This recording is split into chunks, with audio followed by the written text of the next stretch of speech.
ఆ నిర్ణయ కాలం వచ్చేంత వరకు, దేవుడు నిన్ను గణపరిచేంత వరకు, దేవుడు నిన్ను హెచ్చించేంత వరకు, నీకు కీర్తిని, ఘనతను, మంచి పేరును దేవుడు ఇచ్చేంత వరకు దీన మనస్సు కలిగి నీవు ఉండు. నిన్ను నీవు తగ్గించుకొని జీవించు. సమయం వచ్చినప్పుడు దేవుడు నిన్ను గణపరుస్తాడు. దేవుడు గణపరచాలి. మనుషుల ఘనతను మనం కోరుకోకూడదు. మనుషులు మనల్ని హెచ్చించాలని కోరుకోకూడదు. ఎందుకంటే మనుషులకున్న స్వభావం ఏంటంటే, ఏ చేతులతో నేను పైకెత్తుతారో అదే చేతులతో కిందకి లాగివేస్తారు. ఏ నోటితో నిన్ను పొగుడుతారో అదే నోటితో నిన్ను దూషించవచ్చు. ఏ నోటితో నిన్ను స్తుతిస్తారో అదే నోటితో నిన్ను దూషణ మాటలతో నిన్ను బాధించవచ్చు. సో మనుషులు నిన్ను ఘనపరచాలని, మనుషుల ద్వారా ఘనత రావాలని కోరుకోవద్దు.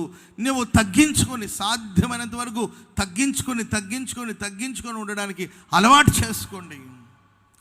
10 మందిలో కనబడాలి, 10 మంది మెచ్చుకోవాలి, 10 మంది కనబడాలని ఎప్పుడు కోరుకోవద్దండి. నువ్వు మరుగై ఉండు. బలిష్టమైన చేతి క్రింద నువ్వు దాచబడి ఉంటే తగిన సమయంలో నా దేవుడు నేను హెచ్చిస్తాడు.